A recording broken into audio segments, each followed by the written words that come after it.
Bonjour, je suis ravi de vous retrouver pour un nouveau numéro de Lex Inside, l'émission qui donne du sens à l'actualité juridique, du droit et rien que du droit. Au programme de ce numéro, on va parler de la politique du barreau de Paris en matière d'intelligence artificielle. Ce sera dans quelques instants avec Elena Christidis, secrétaire de la commission numérique du barreau de Paris. On parlera ensuite de la société à mission avec Christophe Gerschel, avocat fondateur du cabinet Alerion. Et enfin, on parlera des déclarations de soupçons des avocats en matière de LCB-FT avec David Lévy, co-responsable du groupe LCB-FT au sein du CNB. Voilà pour les titres. Lex Insight, c'est parti.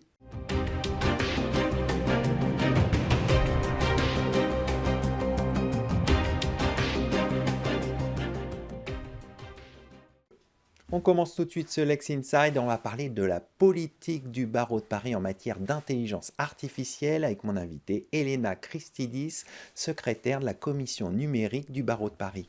Elena Christidis, bonjour. Bonjour Arnaud. On va s'intéresser à la politique du barreau de Paris en matière d'IA, mais tout d'abord, comment l'intelligence artificielle transforme-t-elle la pratique du droit ? Alors, il faut savoir que quand même l'intelligence artificielle, il fallait s'en saisir. Il faut s'en saisir dès le début, il ne faut pas en avoir peur, parce que finalement, tous les clients, nous en tant qu'avocats, nos clients vont déjà utiliser un chat GPT ou autre pour essayer de répondre à leurs questions de droit. Et finalement, ils viennent nous voir avec déjà des réponses un peu préétablies. C'est comme quand vous allez chez le médecin. Avant d'aller chez le médecin et de prendre rendez-vous, vous allez déjà taper et puis avoir votre diagnostic en arrivant chez le médecin en disant « je vais mourir demain ». Bon, c'est pas tout à fait ça. Et l'avocat est là aussi pour expliquer, pour conseiller et pour apporter une plus-value qui restera existante malgré l'intelligence artificielle. Il faut au contraire se dire que les inquiétudes qui sont légitimes de certains confrères, il faut au contraire les utiliser, c'est-à-dire se dire qu'on va être formé à l'intelligence artificielle, mais il faut s'en saisir, vraiment s'en saisir pour apporter cette plus-value et se dire que l'intelligence artificielle va être utilisée pour des tâches assez chronophages et libérer du temps aux avocats, c'est-à-dire qu'on va l'utiliser pour de la recherche, pour des logiciels de gestion et autres, ce qui permettra finalement à l'avocat de se concentrer sur son client, sur l'étude du dossier, et cette plus-value qu'apporte l'avocat, avec de l'empathie évidemment, avec un conseil juridique, avec la position à avoir sur un dossier, et puis de se dire que finalement on va prendre plutôt cette position qu'une autre, ça ce sont des qualités que l'intelligence artificielle ne remplacera jamais pour l'avocat. Donc il faut évidemment, c'est un sujet sur lequel il faut se saisir. Donc Et en qu'il d'autres faut termes, c'est un outil et l'avocat est là pour se servir de cet outil et apporter après sa valeur ajoutée. Tout à fait. C'est vraiment l'avocat qui va apporter sa valeur ajoutée en utilisant tous les outils qui sont aujourd'hui mis à disposition. Pour peut-être un peu anticiper, mais le barreau de Paris, effectivement, s'était saisi déjà depuis plus d'un an de la question en disant, voilà, l'intelligence artificielle est à nos portes, on en parle déjà beaucoup à l'étranger, aux États-Unis notamment. Qu'est-ce qu'on en fait ? On a aussi ces difficultés pour les avocats du secret professionnel. On doit être attentif à la confidentialité des échanges avec nos clients.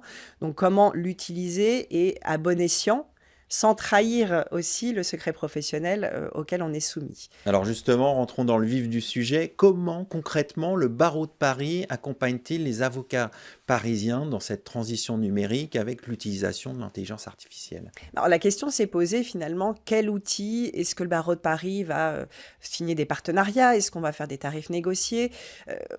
Vraiment au début on tâtonnait et notre bâtonnier Pierre Hoffman, c'était vraiment sa mission en tant que bâtonnier lorsqu'il est arrivé en janvier 2024 et il s'est dit justement qu'est-ce qu'on peut faire avec l'intelligence artificielle. Donc on a monté en fait un petit groupe de travail pour entendre tous les intervenants, que ce soit des éditeurs juridiques, des legal tech, pour savoir en fait quelles étaient leurs offres et ce qu'ils étaient prêts, parce que finalement on s'est rendu compte en janvier 2024 que personne encore n'était prêt à utiliser l'intelligence artificielle. Il n'y avait pas encore d'outils réellement créés et adaptés à la profession. Donc le barreau de Paris s'est saisi de la question Et en ayant vu toutes les personnes, on s'est dit qu'on allait partir avec notamment Dalloz, qui est un éditeur juridique français, qui offre de l'intelligence artificielle générative de recherche avec un outil qui s'appelle Génial. Et le barreau s'est mobilisé là-dessus en offrant à 14 000 avocats leur abonnement sur 15 mois, puisqu'en fait l'offre a commencé à courir fin septembre, début octobre Donc concrètement, vous 2024. avez supporté le coût de l'abonnement pour les avocats parisiens? Exactement. Donc, le barreau de Paris a mis jusqu'à 1 million d'euros sur la table pour supporter le coût de l'abonnement pour les avocats parisiens. Alors, quand je parle de 14 000 avocats, on peut se dire, mais pourquoi 14 000 et pas les 35 000 que comporte le barreau de Paris? Parce qu'il fallait faire un critère aussi d'attribution. Et on s'est dit que 14 000 avocats, ce sont les avocats qui exercent soit solo, soit à deux, donc avec un associé ou avec un collaborateur, parce que ce sont finalement ces avocats qui n'ont pas forcément le temps de s'approprier les outils. Il y a aussi un coût financier qui n'est pas négligeable et en fait, ils ne savent pas s'ils doivent investir parce qu'ils n'ont pas le temps de s'intéresser à tel ou tel autre outil. Donc, ça leur permet de mettre le pied à l'étrier, de tester les outils et de voir finalement est-ce que c'est quelque chose qui peut leur convenir ou pas pour la suite de leur exercice, qui leur permet de libérer du temps et de se spécialiser un peu plus ou de se former un peu plus sur des domaines de compétences, de prendre peut-être des dossiers qu'ils n'auraient pas pris s'ils n'avaient pas cet outil d'intelligence artificielle. Donc l'idée, c'était plutôt d'accompagner les petits et moyens cabinets, c'est ça? Tout à fait. C'est vraiment parce qu'en fait, finalement, on s'est rendu compte en faisant notre petit tour d'horizon que les gros cabinets, les grosses structures développaient peut-être par ailleurs par eux-mêmes des outils d'intelligence artificielle ou en tout cas avaient déjà tous les abonnements, que ce soit chez les éditeurs juridiques ou dans d'autres legal tech. Donc le barreau s'est focalisé effectivement sur ces 14 000 avocats exerçant solo ou à deux, avec soit donc la prise en compte de leur abonnement pour par exemple Dalloz ou alors avec des partenariats et des tarifs négociés pour d'autres offres qui existent aujourd'hui et qui ont été négociées par le barreau de Paris. Et aujourd'hui, on est passé à l'acte 2 pour 2025, où, pareil, il y a une prise en charge par le barreau de Paris d'un abonnement annuel pour un logiciel de gestion, Jarvis, qui est fait par LexisNexis. D'accord. Donc vous avez noué d'autres partenariats avec d'autres éditeurs ou des legal tech. Et aujourd'hui, quels sont les retours que vous pouvez avoir de l'utilisation de ces outils par les avocats parisiens? Alors, c'est vrai que le retour est important parce que justement, savoir est-ce que c'est un outil qui répond aux attentes. Au début, certains étaient assez sceptiques. Aujourd'hui, il y a environ 6 000 avocats qui se sont emparés de l'offre qui était faite en octobre 2024, donc qui est encore valable aujourd'hui. Et sur les retours qu'on a pu avoir, c'est quelque chose de très positif. C'est-à-dire qu'au début, il y avait un peu de scepticisme en disant qu'est-ce que ça m'a apporté de plus. Et en réalité, ça leur permet quand même de poser une question assez générique et d'avoir une réponse un peu déjà formatée avec ce qui est surtout très important pour un avocat, c'est avoir la source des données et des réponses. Bien sûr. C'est-à-dire que donc, quand vous avez la réponse, vous avez un petit encart, vous cliquez, vous passez votre souris dessus et puis vous avez l'extrait pour dire voilà, la position ou la doctrine qui est prise vient de telle jurisprudence ou de telle analyse d'un fonds documentaire. C'est d'autant plus intéressant puisqu'on sait que les premiers cas d'utilisation qu'on a eu par exemple des États-Unis où l'agent d'IA citait des jurisprudences qui n'existaient pas. Donc c'est vraiment très intéressant et c'est la fiabilité de l'information qui est ainsi garantie avec le sourcing des données. Et l'avantage aussi d'être passé par cet outil qui est proposé, donc qui est nommé Génial, c'est en fait que ça ne va chercher que sur le fonds documentaire de Dalloz. Donc ça ne va pas aller chercher à droite à gauche sur Internet ou sur des données qu'on va lui apporter. Donc il y a une certaine fiabilité quand même. On était très attentif à la fiabilité des réponses qui seront apportées, avec quand même une obligation, et on le rappelle évidemment via des webinaires, une obligation pour l'avocat de vérifier les sources et de vérifier quels sont les éléments qui sont donnés. Pour terminer, le barreau de Paris était présent au sommet sur l'action sur l'intelligence artificielle. Quels enseignements tirez-vous en quelques mots? Alors, je crois que c'est important, en fait, en tout cas, de rappeler effectivement, comme vous l'indiquez, que Pierre Hoffman était le seul bâtonnier à être invité lors de ce sommet. Pourquoi? Parce que Paris a montré par ces offres que le barreau de Paris s'était réellement investi de cette question de l'intelligence artificielle et donc était devenu un acteur incontournable de cette question sur l'intelligence artificielle pour le monde de la justice et pour les avocats.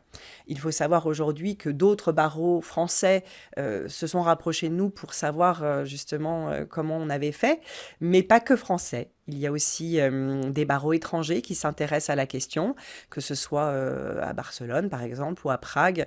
En tout cas, il y a eu un intérêt très particulier pour ces questions et de savoir est-ce que leur barreau pourrait apporter et faire la même chose. On va conclure là-dessus. Merci Elena Christidis d'être venue sur notre plateau. Je rappelle que vous êtes secrétaire de la commission numérique du barreau de Paris. Merci beaucoup. Tout de suite, l'émission continue. On va parler de la société à mission.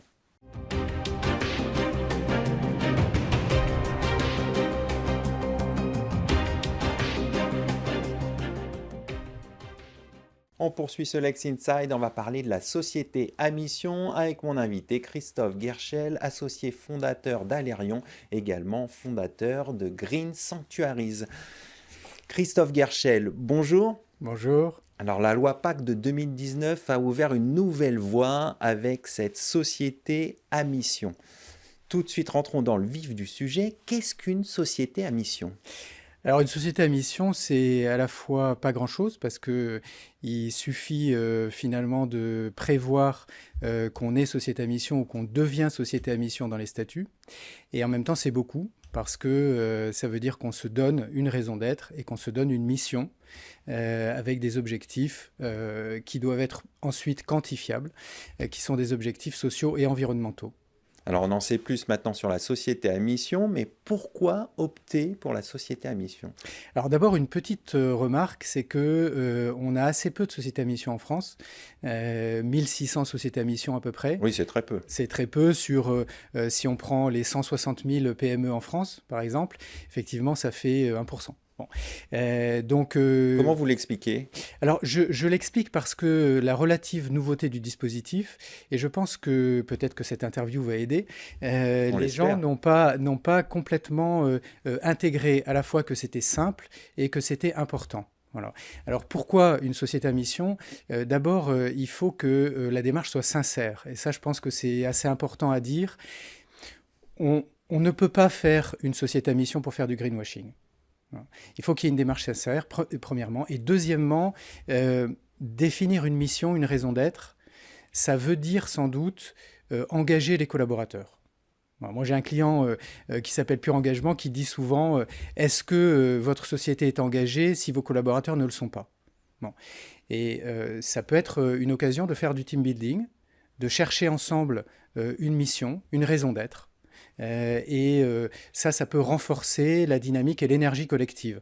Donc, vraiment, ça veut dire que c'est une vraie réflexion collective, c'est ça que vous dites ? C'est une réflexion collective, ça devrait être une réflexion collective parce que pour faire adhérer les équipes, les collaborateurs à une mission, eh bien, il faut que cette mission soit partagée par tout le monde.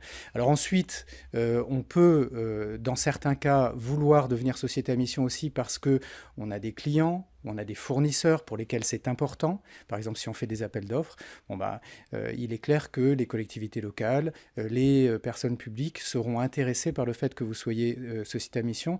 Mais ça ne doit pas être pour cela qu'on devient société à mission. Il faut d'abord que ça corresponde à un véritable engagement et à une véritable recherche de sens. Je vais vous prendre un exemple d'une société pour laquelle on travaille. Eux, ils font de l'hospitality. Bon, donc du wellness, de l'accueil dans des immeubles de bureaux, voilà. Et ils ont deux objectifs. Le premier objectif, la première mission, c'est une mission qu'on pourrait qualifier d'intrinsèque, c'est-à-dire qu'ils vont dire on transforme la façon de travailler des collaborateurs, on va vers l'être bien au travail. Bon, mais ça, en développant leur activité, ils développent aussi cette première mission. Mais ils ont choisi une deuxième mission qui m'est chère, qui est une mission de protection de la planète, de l'environnement. de la biodiversité. Cette mission-là, elle est extrinsèque. Donc il va falloir désigner un comité à mission et véritablement mettre du sens et mettre du fond dans ce qu'on fait. Et là, on comprend que c'est plus difficile de rassembler sur un objectif qui dépasse l'entreprise elle-même. Et c'est pour ça qu'il faut demander aux collaborateurs de quoi vous avez envie. Les dirigeants ont toujours, j'allais dire, le leadership et c'est important qu'ils montrent la voie, mais il faut qu'ils engagent les collaborateurs avec eux. Alors, on va rentrer dans des aspects un peu plus pratiques. Quelles sont les conditions à réunir pour être une société à mission? Alors, c'est très simple. La première chose, c'est qu'il faut faire une assemblée générale extraordinaire pour décider d'inscrire la raison d'être, c'est-à-dire la vision, et la mission et les objectifs dans les statuts. Mais ce n'est pas grand-chose. Il suffit de réunir une assemblée générale extraordinaire et c'est fait. On peut d'ailleurs être société à mission dès le début ou devenir société à mission en cours de route. Voilà. Ça, c'est la première condition. Finalement, c'est presque la seule. Ensuite, il faut qu'on désigne un comité de mission. Parce que ce comité de mission va suivre le développement de la mission au fil de l'eau pendant un certain nombre d'années. Voilà les deux conditions finalement de la société à mission. Par contre, ce que je comprends, c'est que ce qui doit être difficile, c'est d'établir vraiment le libellé de la raison d'être pour faire adhérer justement et l'intégrer dans les statuts, non? Voilà, et nous, ce qu'on recommande, c'est plutôt que la raison d'être tienne en une phrase. Voilà. Et c'est possible ça, une phrase? Vous savez, faire simple et bref, c'est ce qu'il y a de plus compliqué dans la vie. Voilà, donc je ne dirais pas que c'est simple, mais c'est tout à fait possible et ça demande un peu de réflexion par contre. Alors, un autre aspect intéressant, c'est le contrôle des sociétés à mission. Concrètement, qui contrôle les sociétés à mission? Alors, on appelle ça les organismes tiers, et donc les OTI, des organismes tiers indépendants. Ils sont agréés par la COFRA, qui sont agréés par l'État, les pouvoirs publics, et puis ils vont contrôler. Alors, c'est tous les 2 ans lorsque la société a plus de 50 collaborateurs, et c'est tous les 3 ans lorsque la société a moins de 50 collaborateurs. Sur quoi portent les contrôles? Alors, les contrôles, ça va être simplement quels sont vos objectifs, comment la mission se décline-t-elle, comment elle a été réalisée, est-ce qu'on a mis suffisamment de moyens, suffisamment d'énergie, et finalement, est-ce que le comité de mission s'est réuni, qu'est-ce qu'il a fait de concret? Et donc, cet organisme tiers va mener un mini-audit. On vérifie que ce ne soit pas une coquille vide, entre guillemets. Exactement. Et on a dit tout à l'heure, ça ne sert à rien si on veut être une coquille vide. Et en même temps, il faut le faire parce que c'est simple et qu'aujourd'hui, on a besoin des entreprises, on a besoin des sociétés pour transcender le monde dans lequel on se trouve. Et on voit bien que la planète est en danger, on voit bien que le social doit être renforcé un petit peu partout, et il est certain que dans les entreprises, il y a cette volonté qui existe. Il suffit juste de la catalyser, et une fois qu'on l'a catalysée, on a une mission. Alors peut-être pour finir, quelques bonnes pratiques pour bien réussir son entreprise à mission.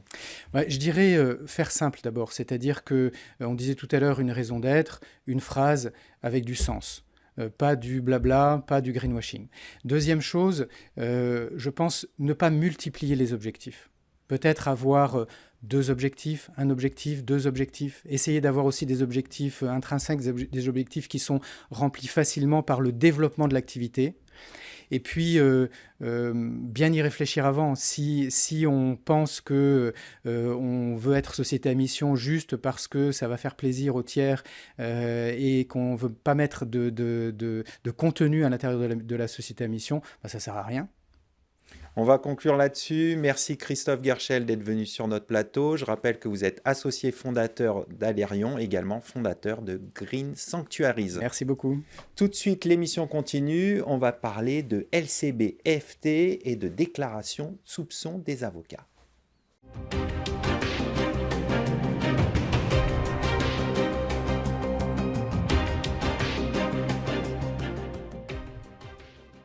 On poursuit ce Lex Inside et on va parler des déclarations de soupçons des avocats en matière de LCB-FT avec mon invité David Lévy, co-responsable du groupe LCB-FT au CNB. David Lévy, bonjour. Bonjour Arnaud.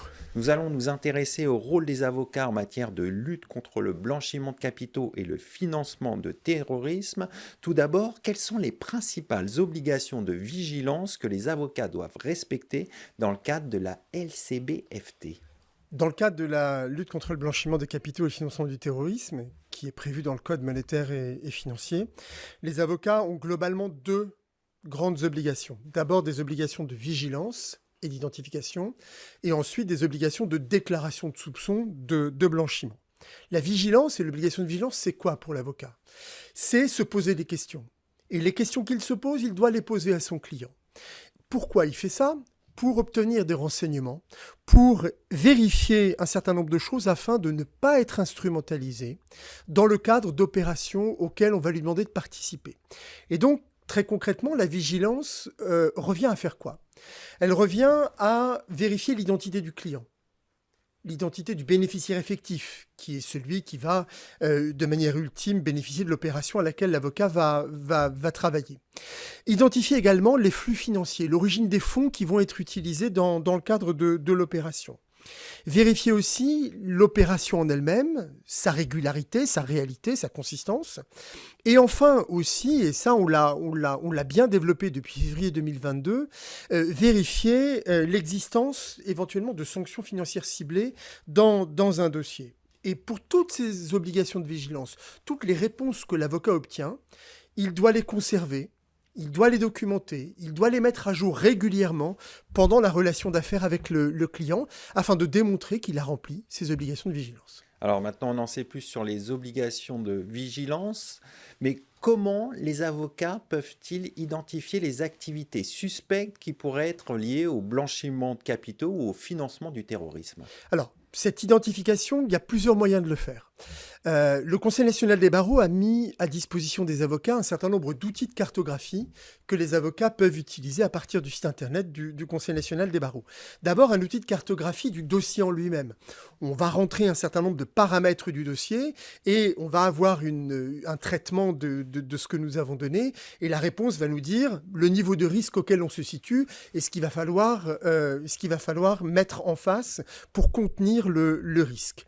Il y a aussi des outils de cartographie, un outil de cartographie plus général sur l'activité du cabinet, en fonction de la typologie de la clientèle, leur origine géographique, etc.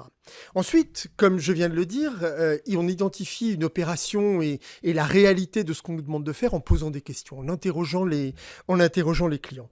Et on se réfère également à des typologies de blanchiment. En pratique, ce qu'on observe, c'est que pour la profession d'avocat, à la fois les avocats eux-mêmes et les CARPA, car les CARPA aussi sont soumises aux obligations LBC-FT, la profession a donc mis en place un certain nombre de mécanismes qui vont assurer sa vigilance face au risque de blanchiment et qui ne vont pas la rendre attractive aux yeux des blanchisseurs qui veulent blanchir le produit de leurs infractions. Un exemple très simple. Lors d'une réunion récente du Conseil d'orientation pour la lutte contre le blanchiment, le COLB, le parquet, des représentants du parquet qui étaient présents, ont présenté des schémas de blanchiment par des systèmes de compensation qui font intervenir un réseau de sociétés de personnes morales frauduleuses. Et les représentants du parquet ont été interrogés et ils ont clairement dit et répondu: les blanchisseurs, dans les cas que nous vous présentons et que nous avons étudiés, les blanchisseurs n'ont pas recours aux avocats pour ce type de schéma. Donc ça montre bien qu'à un moment donné, ce qu'on a mis en place sert et est utilisé par les confrères et dissuade. Alors, on va s'intéresser aux obligations de déclaration que vous avez mentionnées. Quelles sont les conséquences si jamais un avocat ne respecte pas cette obligation ? Alors d'abord, pour qu'il y ait déclaration, il y a un certain nombre de conditions dans lesquelles on doit se situer.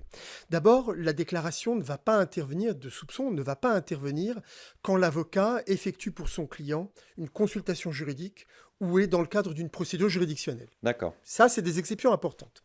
Ensuite, il y aura déclaration de soupçon quand l'avocat ne sera pas en mesure d'avoir levé le doute qui surgit dans son esprit quand il reçoit les réponses aux questions qu'il pose à son client. Et quand il n'est pas capable de déterminer que ce qu'on lui raconte correspond à la réalité. D'accord. C'est ça l'idée. C'est lever le doute et être certain que ce qu'on nous raconte correspond à la réalité. Maintenant, la déclaration de soupçon en elle-même, c'est une procédure très particulière. L'avocat doit déclarer un soupçon sur la plateforme Hermès, mais il ne la déclare qu'à son bâtonnier. Et donc, l'avocat n'est jamais en contact direct avec Tracfin, parce que le bâtonnier est là, s'interpose en tant que garant du secret professionnel.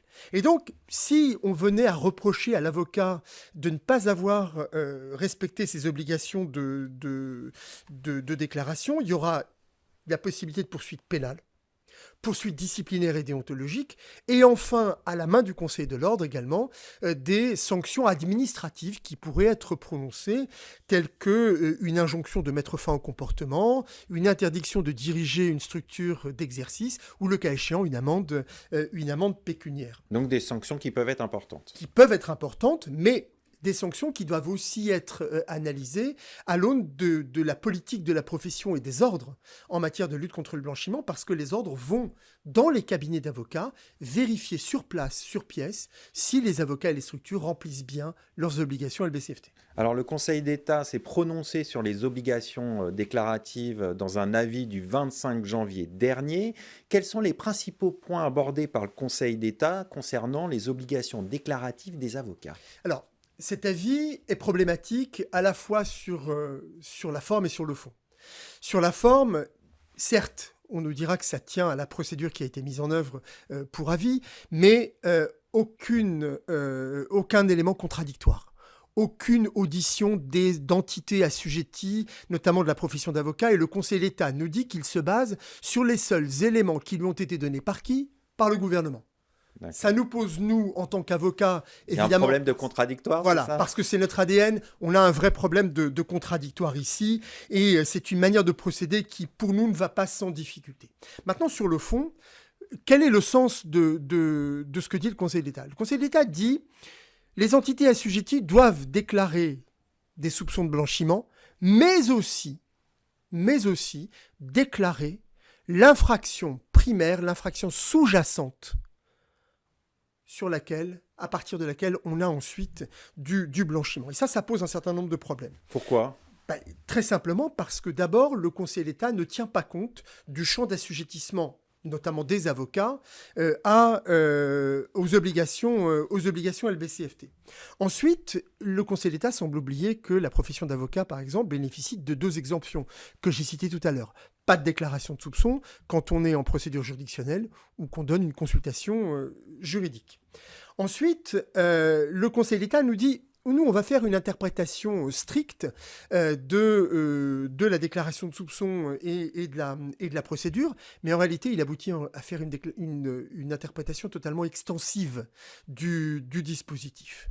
Et le considérant 5 de son avis, le paragraphe 5 de son avis, dans lequel il donne la solution déclaration du blanchiment et de l'infraction sous-jacente, c'est une affirmation de principe. Il n'y a aucune motivation. Il n'y a pas de raisonnement qui sous-tend ça derrière. Donc on a là un vrai problème. Autre problème de fond, pas le moindre non plus. Le Conseil d'État se réfère aux directives de 2015, 5e directive et autres. Et il semble totalement oublier qu'il y a un 6e paquet anti-blanchiment qui a été publié par l'Union européenne en juin 2024. Et que dans le cadre de ce 6e paquet, il y a une discussion de fond que l'on va avoir sur le point de savoir si oui ou non, en plus du blanchiment, on doit déclarer l'infraction sous-jacente. Pourquoi ? Parce que les textes européens eux-mêmes ne sont pas clairs. Et à partir du moment où ils ne sont pas clairs, il faut qu'on en discute. Et ça va entraîner forcément une modification du Code monétaire et financier. On va terminer là-dessus. Merci David Lévy. Je rappelle que vous êtes co-responsable du groupe LCBFT. Merci à toutes et à tous pour votre fidélité. Restez curieux et informés. À très bientôt sur Be Smart for Change.